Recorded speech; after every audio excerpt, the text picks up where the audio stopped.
네, 오늘 우리가 함께 볼 말씀은 갈라디아서 1장 1절에서 5절까지 말씀 같이 보도록 하겠습니다.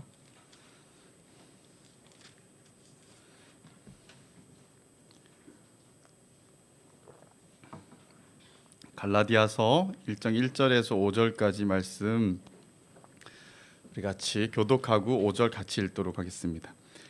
사람들에게서 난 것도 아니요 사람으로 말미암은 것도 아니요 오직 예수 그리스도와 그를 죽은 자 가운데서 살리신 하나님 아버지로 말미암아 사도된 바울은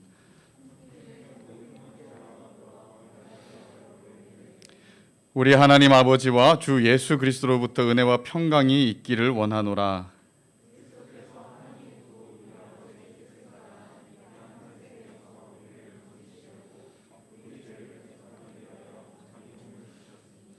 영광이 그에게 세세토록 있을지어다. 아멘. 네, 지난주까지 우리 요한복음, 사실 요한복음을 차근차근 다 살핀 건 아니고요. 커피 브레이크라는 어떤 교재를 가지고 주제별로 우리가 좀 살피고 이게 일단락했습니다. 당분간은 우리 갈라디아서 말씀을 함께 보려고 해요. 제가 청년 일부 사역할 때도 그랬고, 또한 미국에서 8년을 사역할 때 이렇게 책별로 가르친 적도 있고, 그다음에 교리를 가르친 적도 있고, 또 여러 가지 이제 강의들을 할 기회들이 있어서 했는데요. 그 시간들을 많은 시간들을 보내고 나서 이렇게 드는 생각이 뭐였냐면, 이런 주제들을 조금 깊이 있게 배우는 것이 의미는 있지만 성도들의 실질적인 삶과 경건 생활에 얼만큼 도움이 될까, 이런 좀 의구심이 생기기 시작했어요. 왜냐하면 배운 거를 2년 후에 또 배워도 하나도 모르겠다라고 이렇게 얘기를 하시니까, 그래서 어떤 것이 가장 성도들에게 적절할까 할 때 성도들의 삶이 진지하고 경건한 어떤 이 성도의 삶으로 세워지는 데 있어서 가장 필수적인 두 가지가 있다면, 성경에서는 말씀과 기도 외에는 우리가 거룩해질 수 없다라고 이렇게 말씀하잖아요.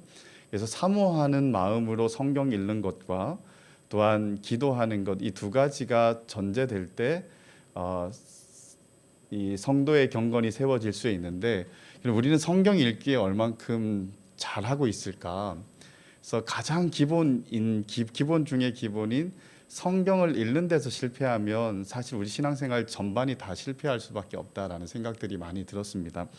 그래서 미국 떠나기 2년 동안은 거의 이제 성경을 어떻게 하면 잘 읽어 내려가는데 도움을 줄 수 있을까, 이런 생각들을 주로 많이 하고 사역을 했었고, 우리 청년부 와서도 사실은 설교도 제가 이렇게 포인트로 그냥 하면 되는데, 굳이 포인트로 안 하고 쓸데없이 되게 전후 맥락들을 많이 이렇게 설명하는 일들이 되게 많았어요. 그죠?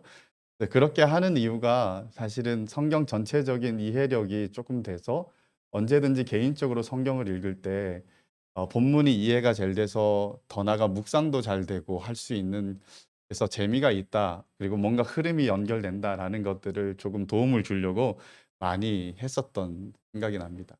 그래서 우리가 구약을 개관을 일단 해봤고요. 그리고 신약은 전체 하지 못했지만 사복음서하고 이 사복음서를 한번 해야 되는 과제가 남아 있고, 사도행전하고 바울 서신들은 다 한번 이렇게 1년 가까이 우리가 해본 적이 있어요. 그죠?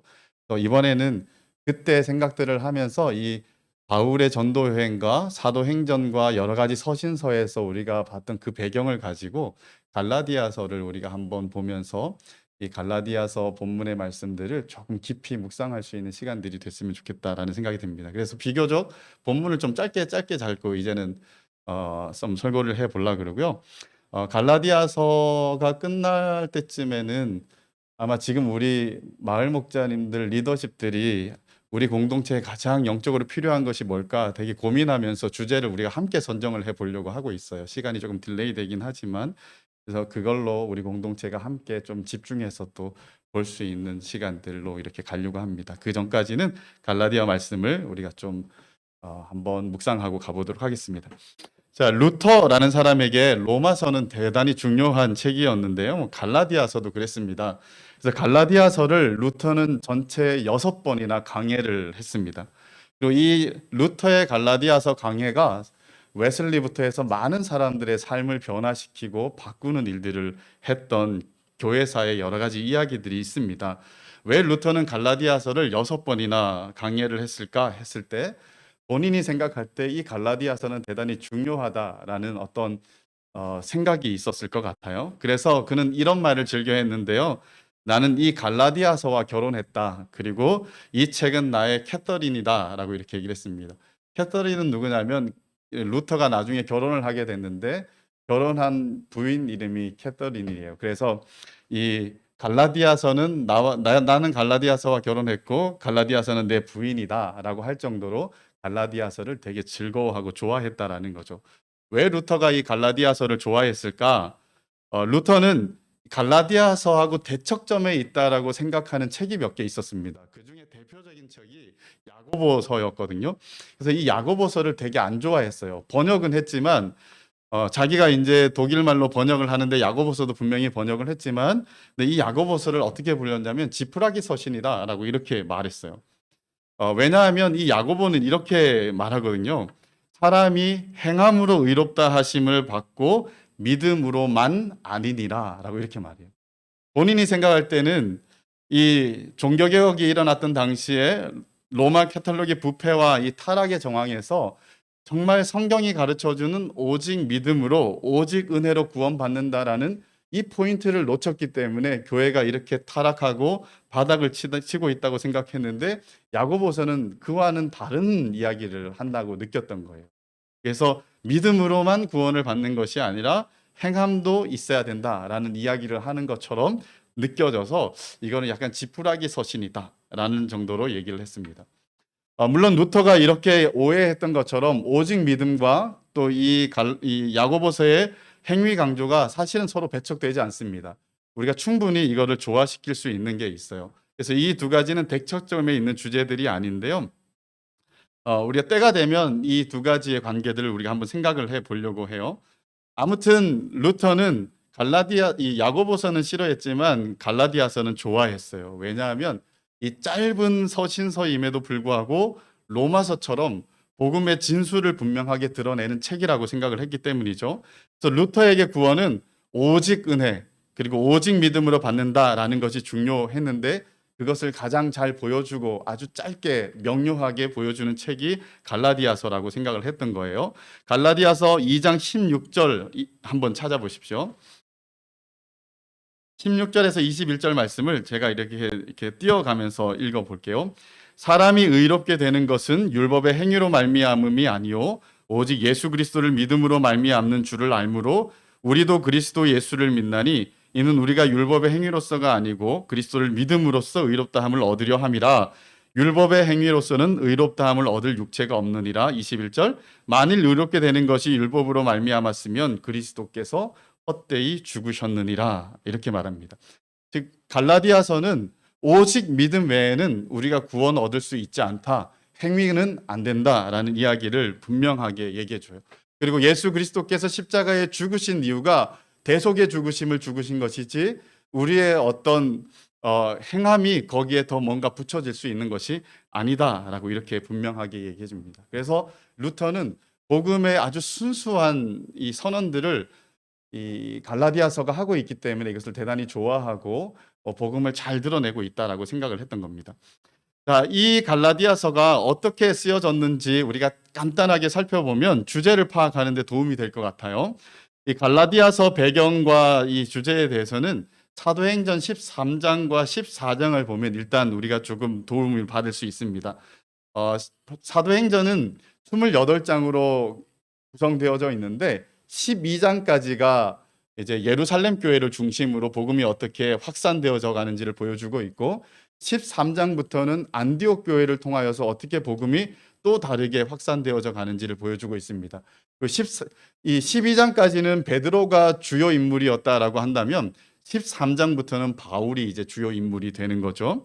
그래서 13장을 열면 바울과 바나바가 1차 전도 여행을 떠나는 이야기가 나와요.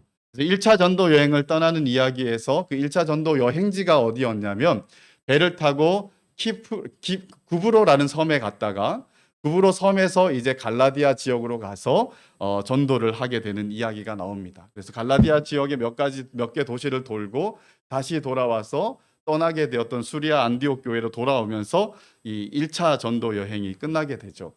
그래서 1차 전도 여행 기간에 주요한 전도 대상자들이 누구였냐면 갈라디아 지역의 사람들이었고 그 일로 말미암아 갈라디아 지역에 교회가 세워졌다라는 것이죠.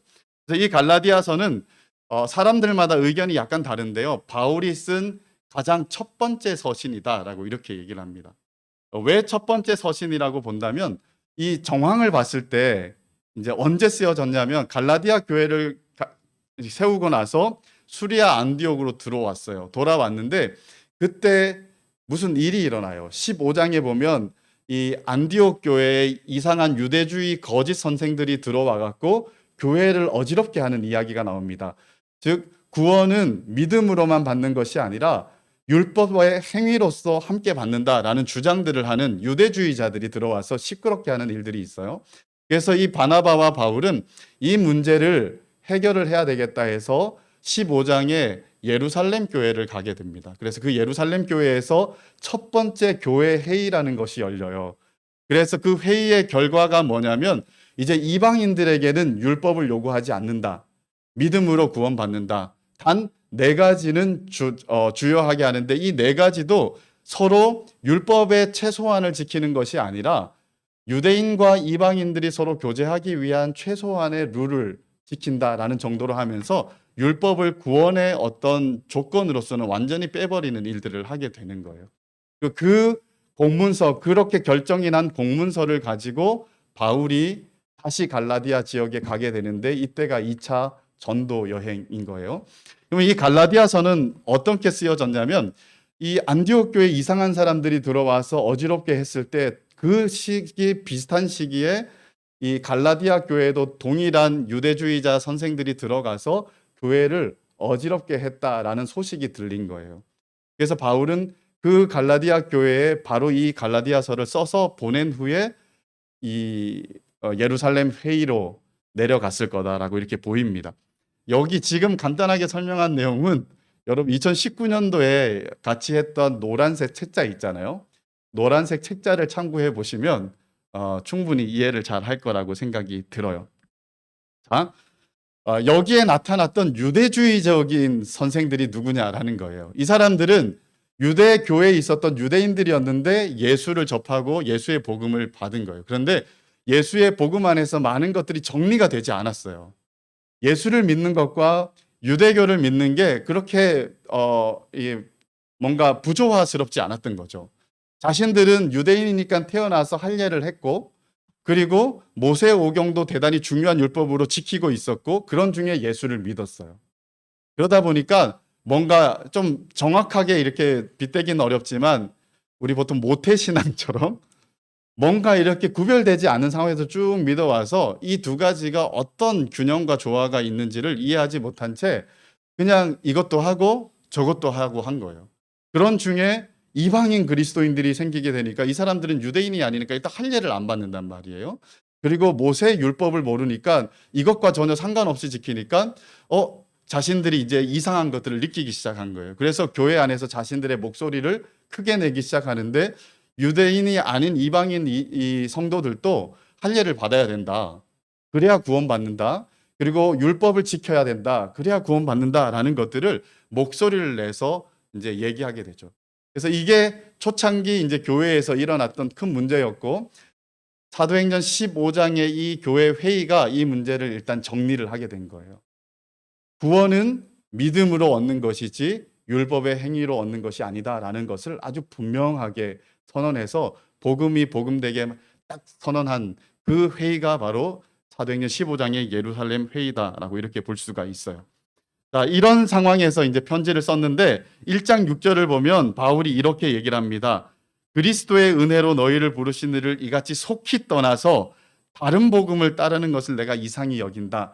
그래서 바울이 복음을 전한 지 얼마 되지 않았다라는 느낌들을 분명하게 주고 있고요. 그리고 얼마나 이 대노했냐면 우리나 혹은 하늘로부터 온 천사라도 우리가 너희에게 전한 복음 외에 다른 복음을 전하면 저주받을 거다 하면서 유대주의자들을 아주 이렇게 강력하게 얘기를 하죠. 그리고 이들의 말에 현혹된 사람, 이 갈라디아 교인들을 향하여서는 3장 1절에 보면 어리석도다 이 갈라디아 사람들아, 예수 그리스도께서 십자가에 못 박히신 것이 너희 눈앞에 밝히 보이거늘 누가 너희를 깨웠느냐 하면서 그들의 무지함과 부족함과 연약함과 이 빨리 복음을 변개해서 다른 복음을 받아들이는 것들을 책망하고 비난하는 모습들을 보여줘요. 그래서 바울이 얼마나 이 지금 대노하고 있는지, 바울의 이 감정을 절제하거나 다스리지 않고 아주 있는 그대로 그냥 나이브하게 써서 보낸 서신이 바로 이 갈라디아 서신이에요. 그래서 갈라디아 서신처럼 오늘날 교회를 향하여서 바울이 이렇게 얘기를 한다면 이런 어조로 이 말씀을 할 때 들을 수 있는 사람이 별로 없을 거예요. 그렇죠?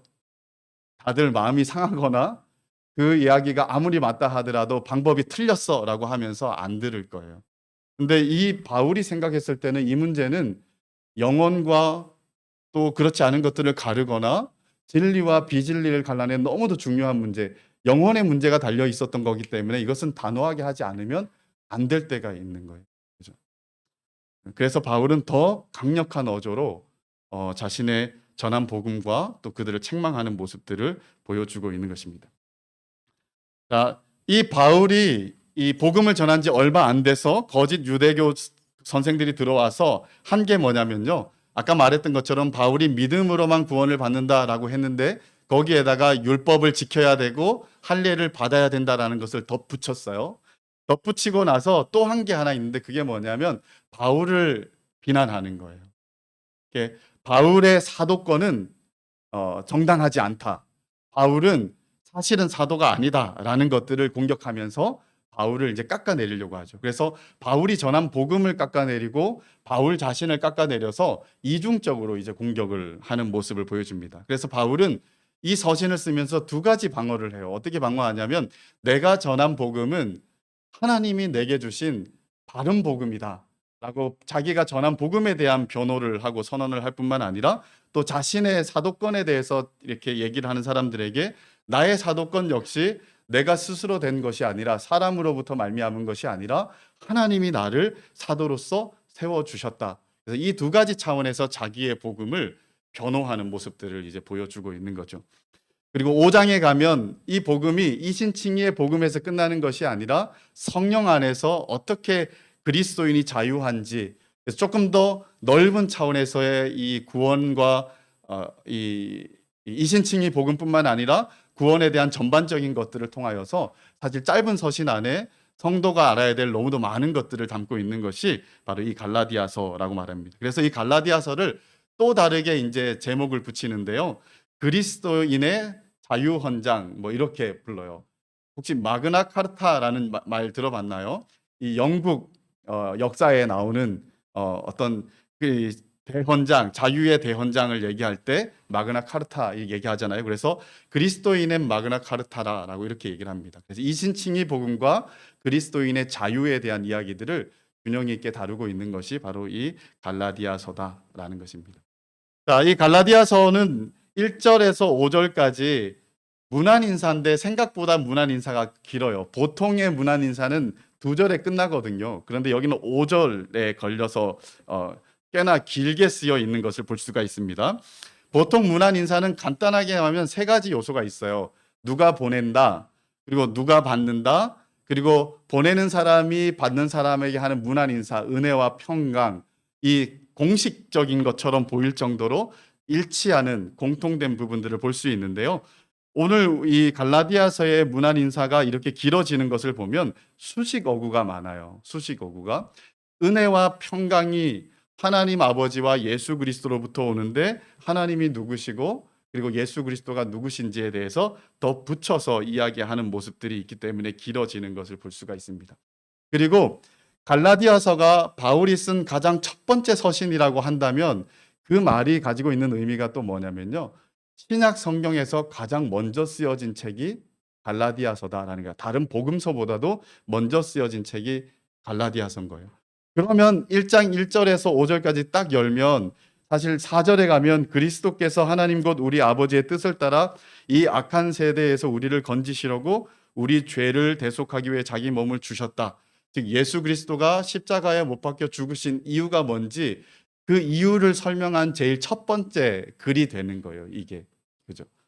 그래서 바울은 바로 이런 차원에서 이 그 문안을 그냥 단순한 문안으로 하는 것이 아니라 아주 길게 아주 단순 명료하게 이 하나님이 주시는 은혜와 평강이 이 은혜와 평강을 주시는 하나님이 어떤 분이신가라는 것들을 짧은 문구 아래 복음 진리들을 담아내는 모습을 보여줍니다. 자, 발신자부터 한번 볼게요. 이 서신의 발신자는 바울이에요. 바울은 자신을 사도로 소개하고 있습니다. 근데 어떻게 사도가 되었는가? 이게 중요합니다. 그죠? 왜냐하면 이 사람들은 사도권을 인정하지 않으니까.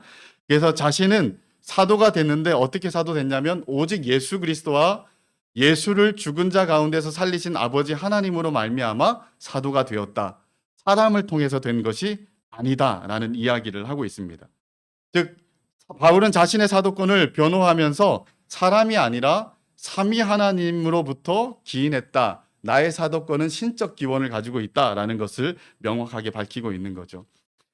바울은 자신의 사도됨이 사람 아닌 하나님께서 세우셨음을 주장하면서 1장 11절에도 동일한 반복들을 해요. 그래서 바울은 자신이 배운 복음은 사람에게서 배운 것이 아니고 받은 것도 아니다. 오직 예수 그리스도의 계시로 말미암은 것이다 라고 말합니다. 그래서 자기가 예수를 믿고 회심했을 때 예루살렘 교회로 가서 사도들을 통하여서 복음을 받지 않았다라고 말합니다. 내가 예수를 믿은 후에 어디로 가게 됐냐면 아라비아 광야로 가게 됐고 그 광야에서 3년의 시간들을 있었다. 그리고 그 광야의 3년의 시간 동안 예수께서 계시로 나를 복음을 가르쳤다. 그래서 예수께 복음 계시를 받은 후에 자기는 그 후에 3년 후에 예루살렘을 올라가서 게바와 야고보와 교제를 했다라는 이야기를 합니다. 이런 이야기들도 디테일하게 쓰는 이유가 뭐냐면 자신의 복음이 또 자신의 사도권이 사람에 의해서 인정되거나 어떤 검증 절차를 겪은 것이 아니라 하나님이 다 세우셨다라는 것들을 그렇게 강조하는 차원의 이야기라고 볼 수 있는 거죠. 그리고 2장 1절 이하를 쭉 보면요. 또 3년 후에 갔다가 14년 후에 바나바와 디도와 함께 예루살렘에 올라갔다라는 이야기를 합니다. 이때가 언제냐 이게 학자들 간에 되게 중요한 논쟁이에요. 그래서 갈라디아서 2장 1절에서 10절에 나오는 예루살렘 방문이 사도행전에 나온 방문하고 봤을 때 몇 번째 방문이냐가 이게 이 시기가 언제인지를 가늠하는 아주 중요한 거거든요. 그래서 제가 이것도 여러분들이 한번 나중에 집에 가서 2019년도 봤던 것들을 한번 표를 보십시오. 제가 거기에 사도행전에서 예루살렘을 방문한 5번의 케이스를 써놨고 갈라디아에서 2번의 케이스를 써놨어요. 그죠? 그래서 이 사도행전의 5번 중에 여기에 몇 번째가 들어가느냐 이게 되게 중요한데 갈라디아서 2장 1절에서 10절은 저는 개인적으로 2번째 방문이라고 생각이 들어요. 이 2번째 방문이 언제냐면 사도행전 11장에 나오는 이야기입니다. 사도행전 11장에 흉년이 들어서 예루살렘 교회에 이 연보를 전하기 위해서 같이 파송되었던 때가 있는데 이때라고 보는 거예요. 그래서 이때니까 예루살렘 공의의 전이죠. 전이니까 아까 제가 말했던 많은 것들이 다 맞아떨어지는 거라고 볼 수가 있습니다. 그래서 아무튼 이렇게 바울은 사도들이나 아니면 주의 형제 야고보라든가 이런 사람들로부터 인정받아서 내가 사도가 된 것이 아니라 하나님이 따로 세웠다.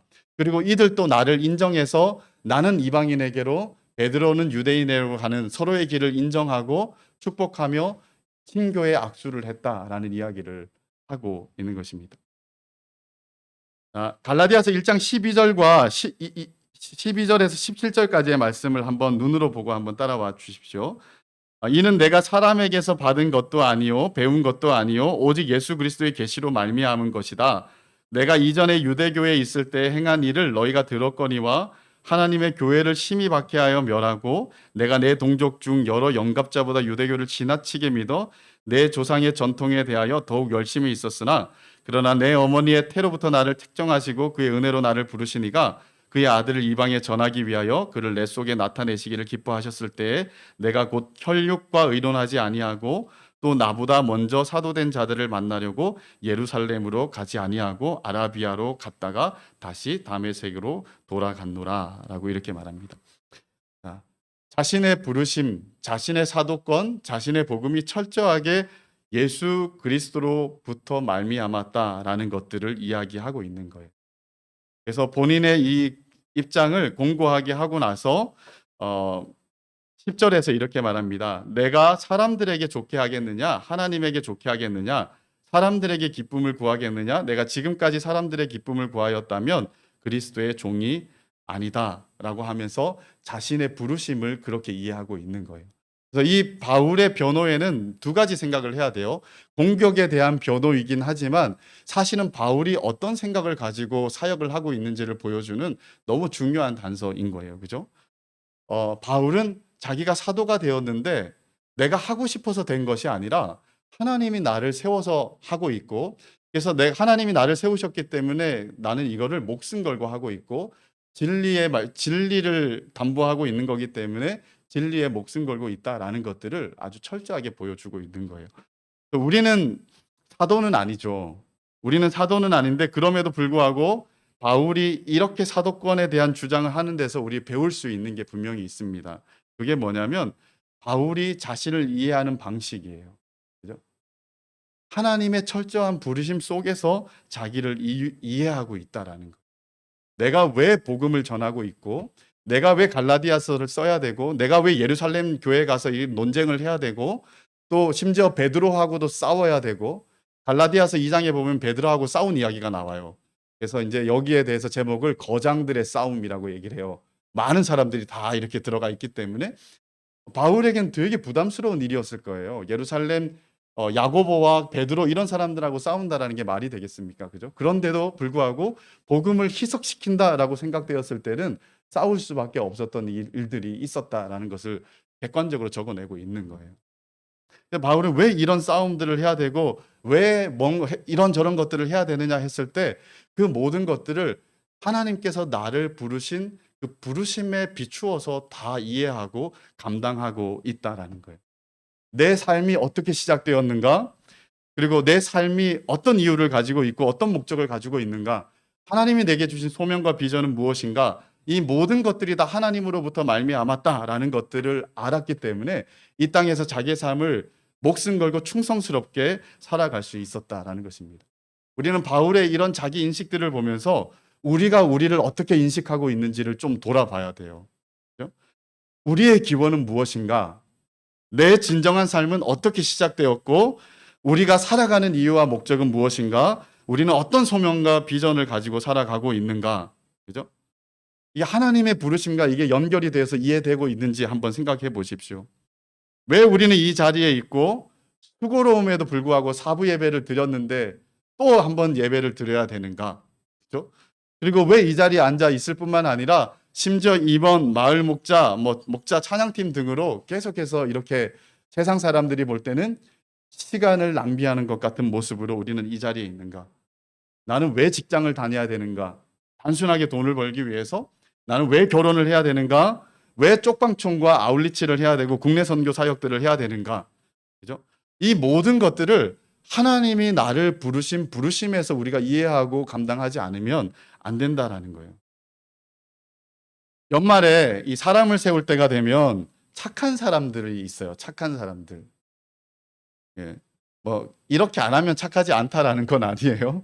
근데 가끔씩 이렇게 생각해요. 섬김에 대한 거절을 못하는 사람들이 있어요. 그런 사람들에겐 책을 한번 권해주고 싶어요. 노라고 대답할 줄 아는 그리스도인. 노를 남발하면 안 되겠지만 그래도 정말 보더라인을 잘 생각을 하고 이렇게 고민하고 기도하고 판단하는 게 필요한 것 같아요. 그죠? 그리고 제가 이제 사람을 세워야 되는데 사람이 너무 없어서 힘들까 봐 결국은 제 얼굴 봐서 해줘야 되겠다라고 생각하는 사람들도 있어요. 저한테는 되게 고마운 사람들이긴 하죠. 그죠? 근데 그게 충분하지 않다라는 거예요. 우리가 섬김 하나도 나의 부르심 속에서 이해를 하고 그리고 거기에서 하나님에게서 이유를 찾지 않고 한다 그러면 우리는 100번 실패할 수밖에 없는 길들을 가게 될 거예요. 섬김의 문제든 아니면 우리 직장의 생활의 문제든 관계의 문제든 모든 것들이 다 그렇게 될 거예요. 하나님 중심으로 우리가 이해하고 하나님의 부르심의 상황에서 이해하지 않으면 안 된다라는 것입니다. 바울은 자신의 모든 정체성과 삶을 바로 하나님의 부르심에서 이해를 하고 있는 거예요.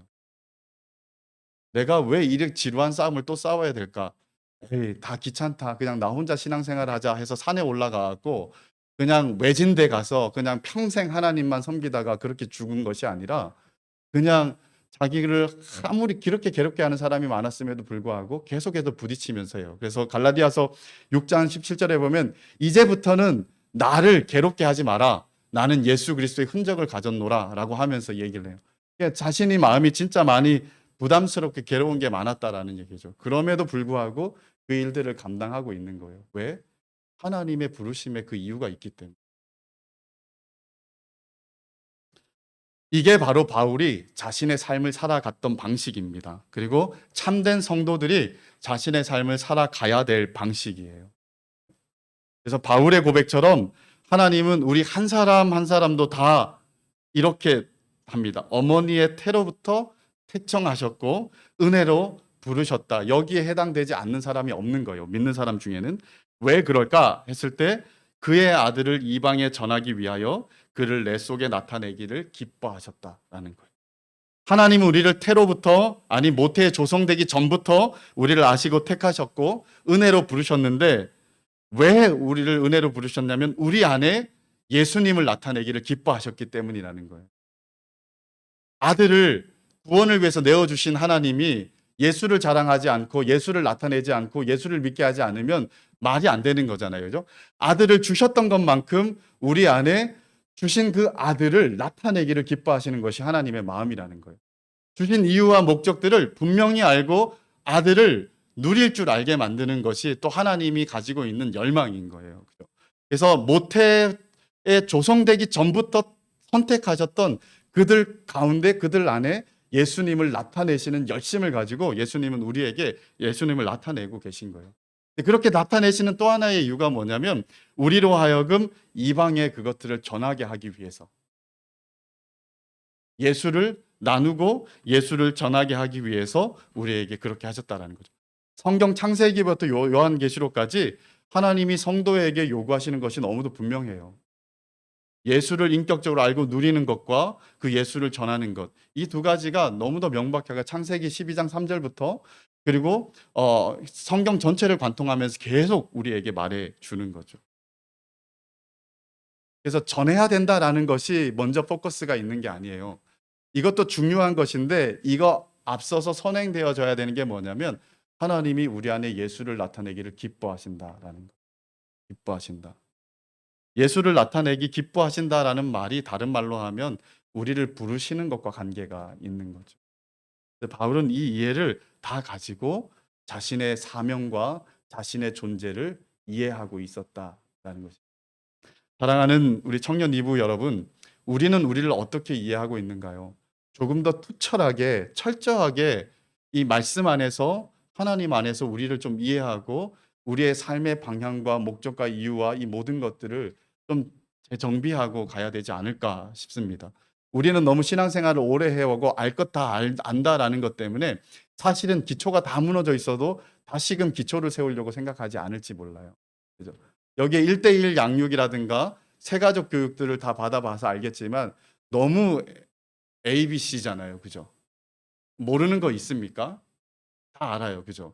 근데 그 다 아는 것들이 우리한테 생각보다 능력 있게 우리 안에 우리의 속을 바꾸어내는 진리로 역사하지 않을 때가 너무 많잖아요. 그죠? 근데 그게 왜 그럴까? 그게 왜 그럴까? 우리가 조금 더 우리의 부르심에 대해서 우리의 구원에 대해서 좀 다시금 안다고 생각하지 않고 겸손하게 귀를 열고 마음을 열고 눈을 열고 이 말씀들을 읽고 묵상하고 직면해 보면서 좀 씨름해야 될 때가 아닐까라는 생각이 듭니다. 어, 발신자에 대한 얘기를 했는데요. 수신자는 갈라디아 여러 교회들입니다. 갈라디아 여러 교회들인데 사도행전 13장과 14장을 보시면 그 교회들의 이름들이 나오니까 제가 생략하기로 하고요. 문안 인사를 한번 볼게요. 문안 인사는 은혜와 평강입니다. 많은 서신서들에서 나오는 거죠. 그죠? 이 신약의 서신서들은 이 믿음 때문에 환난과 핍박 하에 있으면서 자유를 저해당하고 가진 것들도 빼앗기면서 유리방황하는 삶을 살고 있는 성도들에게 하나님과 아들 예수로부터 오는 은혜와 평강으로 문안하는 것을 볼 수가 있어요. 이 팍스 로마나 로마의 평화 시대, 모든 사람이 다 평안하다라고 생각하는 이 상황 가운데서 가장 평안하지 않게 보이는 사람들이 누구였냐면 성도들이었어요. 그죠? 로마에서 로마 교회를 10차례나 핍박했을 때 수많은 성도들이 잔인하게 처참하고 비참하게 순교당하는 모습들을 우리는 책에서 읽을 수 있는데, 그런 상황에서 봤을 때는 가장 평안하지 못한 사람들이 바로 크리스찬이었던 거죠. 평강이 뭔가 우리는 질문을 한번 해봐야 돼요. 그죠? 이 마음이 편안하고 걱정거리가 없는 것이, 부족함이 없는 것이 평강이 아닙니다. 그죠? 만약 평강이 그런 것이라면 그리스도인들에게 평강은 너무 먼 얘기가 돼 버릴 거예요. 그리고 이렇게 쓰는 바울은 성도를 조롱하는 것밖에 되지 않을 거예요. 근데 평강이 가지고 있는 진짜 뜻은 싸움과 불화가 그쳤다라는 말이에요. 평강은 철저하게 관계적인 용어입니다. 한 사람과 한 사람이 이 관계가 회복되어서 그 관계적인 편안함을 누린다라는 것이 평강이라고 말할 수가 있어요. 근데 두 사람의 관계가 좋지 않으면 불편하죠, 그죠? 예, 그런 것들이 이 평강은 이런 관계적인 용어라고 볼 수 있습니다. 그리고 두 사람이 평안하면 결과적으로 내적인 한 사람 한 사람의 내적인 평안이 이제 결과적으로 따라오게 되는 거겠죠. 그래서 이 성경에서 말하는 평강은 뭐냐면 우주 만물을 만드시고 그리고 다스리시고 구원과 심판하신 하나님과의 관계에 대한 이야기인 겁니다. 우리가 예수 그리스도로 말미암아 하나님과 화평을 누리는 관계 속에 들어와 있는 그 사람들은 느끼든 느끼지 못하든 이미 평강한 사람, 평강을 가지고 있는 사람이다라고 이렇게 말할 수가 있는 거죠. 그래서 성경은 이런 말해요. 몸은 죽여도 영혼은 능히 죽이지 못하는 자들을 두려워하지 말고 오직 몸과 영혼을 능히 지옥에 멸하시는 자를 두려워하라라고. 이런 하나님과 관계가 회복되지 않은 사람들은 평강할 수가 없는 거예요. 그죠? 그런데 상황이 아무리 안 좋다 하더라도 하나님과의 이런 관계 속에 들어와 있는 사람들은 평강이라는 실체를 사실은 가지고 있는 사람들이다라는 거죠. 그런 의미에서 볼 때 이 평강은 사실은 은혜의 결과입니다. 은혜가 뭡니까? 자격 없는 자에게 거저 주시는 하나님의 호의잖아요. 그죠? 그 호의가 뭡니까? 죄인된, 자격도 없고 공로도 없고 일한 것이 아무것도 없는 자들에게 예수 그리스도께서 대신 일하시고 대신 공로와 자격들을 만들어내셔서 하나님과의 관계 속으로, 의의 옷을 입혀서 하나님과의 관계 속으로 들어오게 한 것이 은혜잖아요. 그죠? 그 은혜가 가져온 결과가 바로 평강이라고 말할 수가 있는 거예요. 이 은혜와 평강은 어디서 오느냐 했을 때 오늘 본문에서는 아버지 하나님과 주 예수 그리스도를 통해서 온다라고 말하고, 그 아버지 하나님을 이렇게 설명하고 있습니다. 예수를 죽은 자 가운데서 살리신 분이시다라고 이렇게 말해요. 바울은 유대교에 있을 때 여러 나이 많은 사람들보다 더욱 유대교를 지나치게 믿었던 사람입니다. 그리고 조상의 전통에 대하여서 더욱 열심히 있었다고 말해요. 스데반을 죽이는 현장이나 또한 많은 교회들을 핍박하는 현장에 열심을 내고 쫓아다녔던 이유가 뭐냐면 그게 하나님을 믿고 하나님께 충성스럽게 하는 것이다라고 생각을 하고 있었기 때문에 그렇게 예수님을 핍박한 거예요.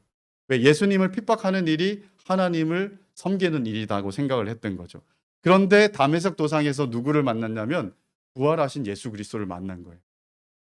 그리고 그때 알게 된 건 뭐냐면 내가 믿었던 그 하나님이 바로 이 아들을 보냈고 이 아들을 부활시키셨구나라는 사실들을 안 거예요. 그래서 예수 그리스도와 하나님을 연결하게 된 거죠. 그리고 자신이 이제까지 생각해왔고 믿어왔던 많은 것들이 다 잘못되고 오해고 그릇된 거다라는 것들을 알고 완전히 180도 세계관과 믿음이 바뀌는 일들이 일어나게 된 거죠. 그게 언제 시작했냐면 부활하신 예수 그리스도를 만났기 때문입니다.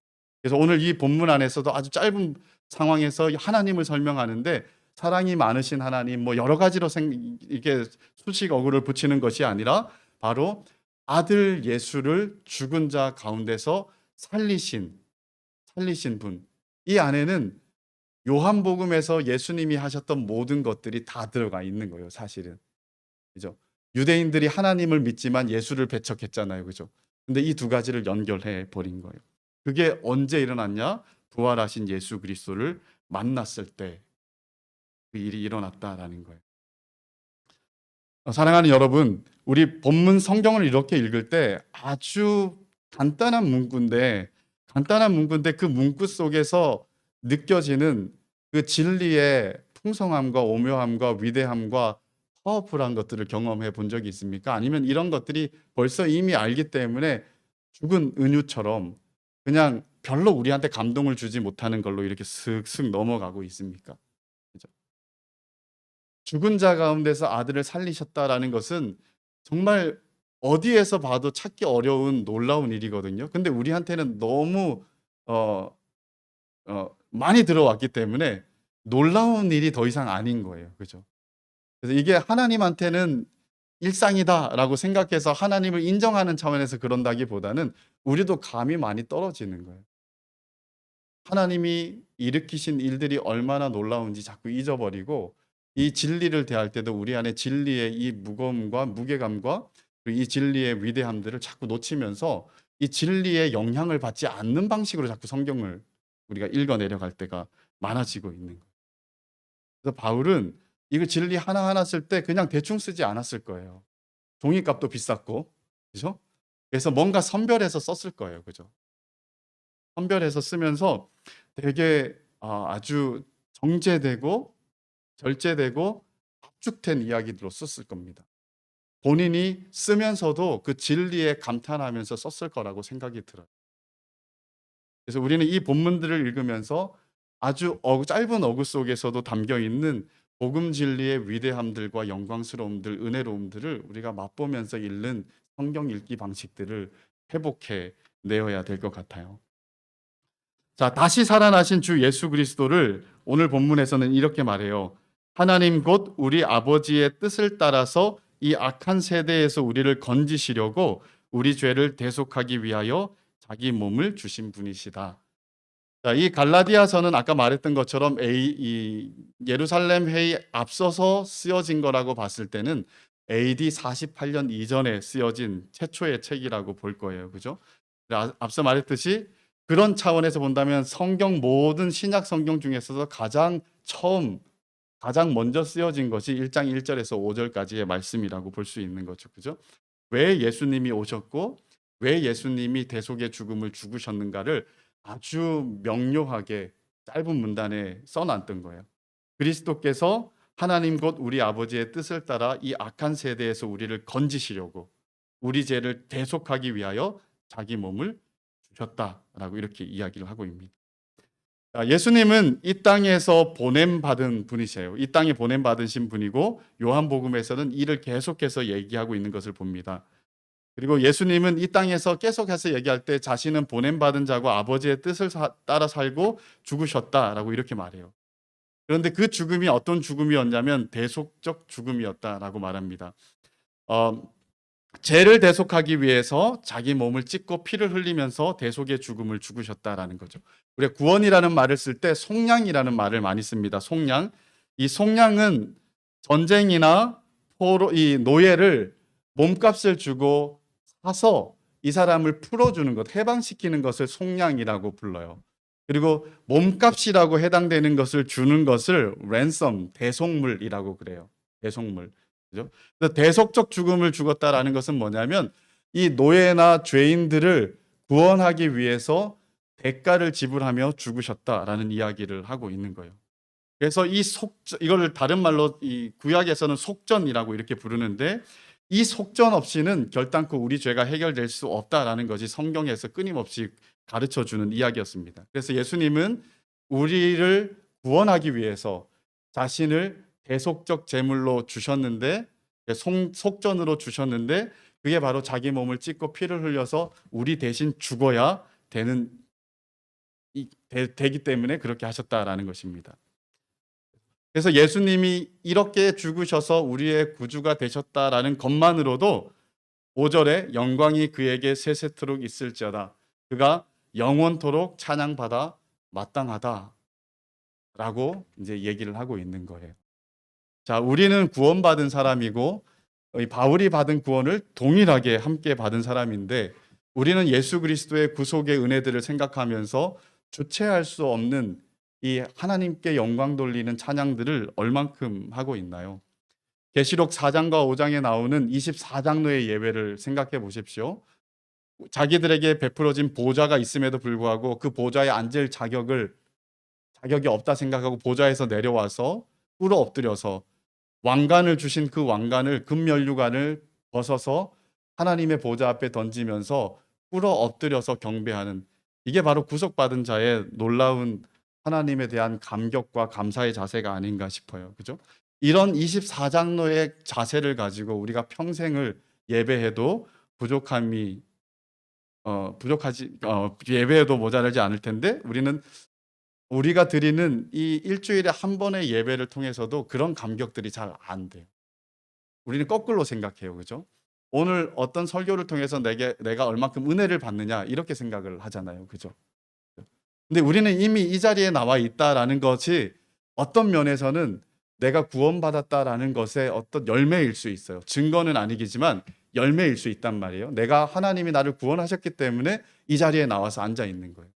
근데 이 자리에 나와 있는데 구경꾼처럼, 그리고 예배 관찰자처럼 그렇게 참석하면서 하나님을 구경하는 것처럼 한다 그러면 이것은 합당치 않은 거라고 볼 수가 있는 거죠. 우리는 이 성경을 보면서 하나님이 우리에게 구원하신 것에 대해서 얼만큼 감격하고 있는가 한번 좀 돌이켜 봤으면 좋겠습니다. 아주 간단한 복음 진리의 문구를 대하면서도 하나님의 구원의 은혜에 감격하고 있는지, 그리고 거기에 대해서 우리가 얼만큼 솔직하게 하나님이 받아 마땅한 반응들을 하고 있는지, 냉랭하거나 감격이 떨어지거나 뭔가 문제가 많다 그러면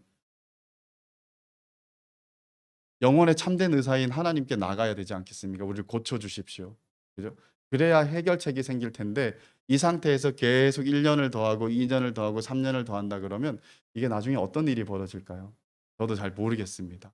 하나님이 선택하신 사람이라면 언젠가는 다시 돌이키시겠죠. 때려서 돌이키시든지 사랑으로 타이르시든 어떻게든 방식을 쓰시겠죠. 그죠? 그런데 그것이 우리에게는 구원을 받은 적이 없는 것에 어떤 결과로 드러난다 그러면 이거 얼마나 아픈 일이겠습니까? 그죠? 그래서 매사에 하나님의 복음에 좀 진지하게 대하는 저희들이 되었으면 좋겠습니다. 오늘 두 가지 생각했습니다.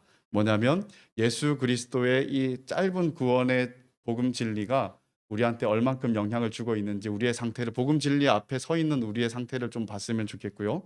그리고 그 은혜가 있는 사람이라 그러면 하나님의 부르심 안에서 우리의 삶을 이해했으면 좋겠습니다. 나의 관계를 이해하고 내 직장 생활을 이해하고 그리고 나의 섬김을 이해하고 거기에서 모든 이유를 찾고 하나님을 기쁘시게 하랴 아니면 사람을 기쁘게 하랴, 거기에 대한 너무도 분명한 확답을 가지는 저와 여러분들이 되었으면 좋겠습니다. 우리 같이 한번 찬양하겠습니다. 우리 죄 위해 죽으신 주 찬양할 때 이 찬양 가사를 음미하면서 우리를 향하신 하나님의 복음의 은혜들을 좀 살려내기를 원합니다.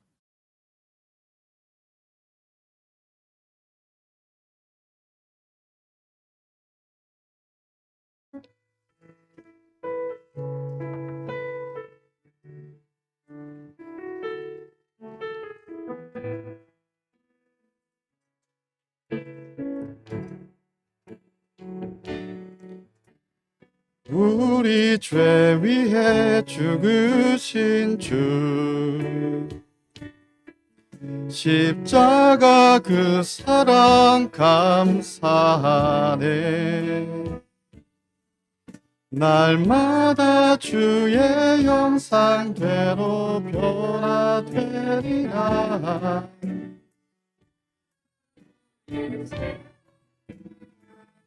우리 죄 위에 죽으신 주, 우리 죄 위에 죽으신 주,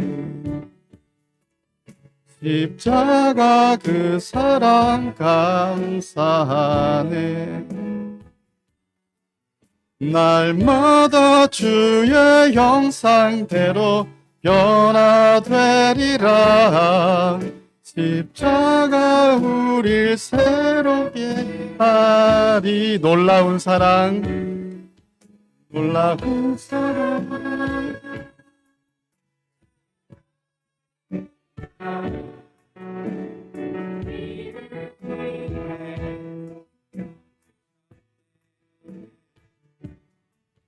놀라운 사랑 찬양하리라. 십자가의 그 능력, 놀라운 사랑, 십자가의 그 능력, 놀라운 사랑 찬양하리라. 놀라운 사랑 찬양하리라.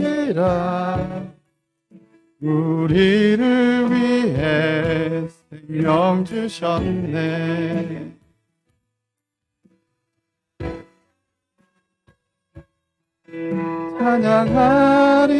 찬양하리라. 십자가의 그 능력, 십자가의 그 능력. 아멘. 이 시간 우리 한번 같이 기도하기를 원하는데요.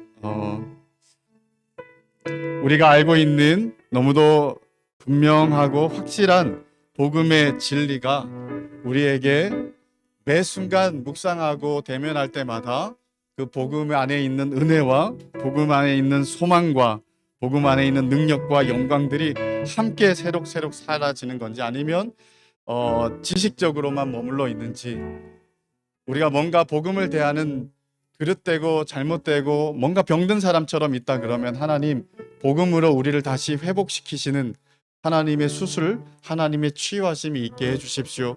하나님의 복음을 대할 때 감격과 감사와 찬양할 수밖에 없는 성도의 참된 마음들을 우리한테 불러 일으켜 주십시오. 같이 기도했으면 좋겠고요.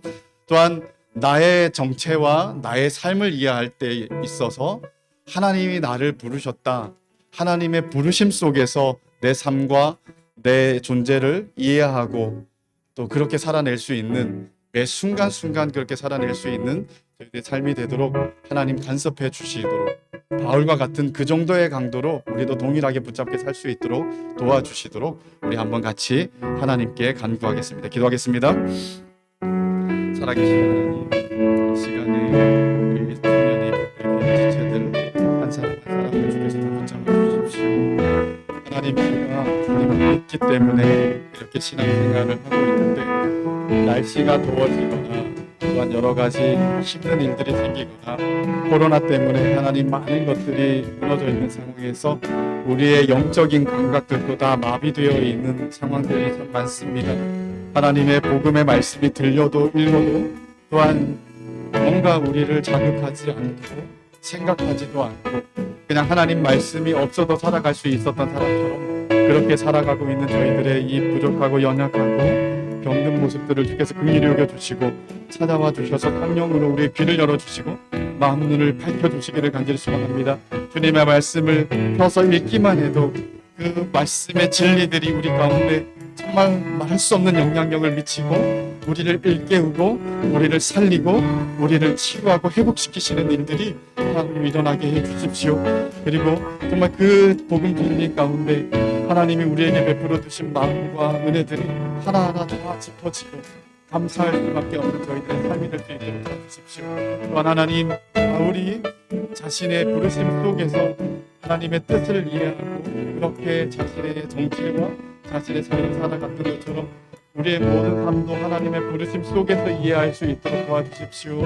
하나님, 이것이 우리가 생각해야 되기도 하겠지만, 그러나 주님께서 한순간 성령 가운데 깨닫게 해주셔서 우리가 어떤 존재인지, 또한 어떤 부르심을 받은 사람들인지, 우리가 어떻게 살 수밖에 없는 사람들인지 하나님 알게 해주셔서 우리의 상황들이 우리를 붙잡아매고 우리의 길을 막고 보지 못할 때가 너무 많지만, 듣고 또 하나님의 뜻에 따라서 이렇게 살아갈 수 있는, 그래서 사랑하시는 우리 청년이고 귀한 지체들 한 사람 한 사람 다 되게 하여 주시옵소서. 모든 것을 구주 예수 그리스도의 이름으로 기도드립니다. 아멘.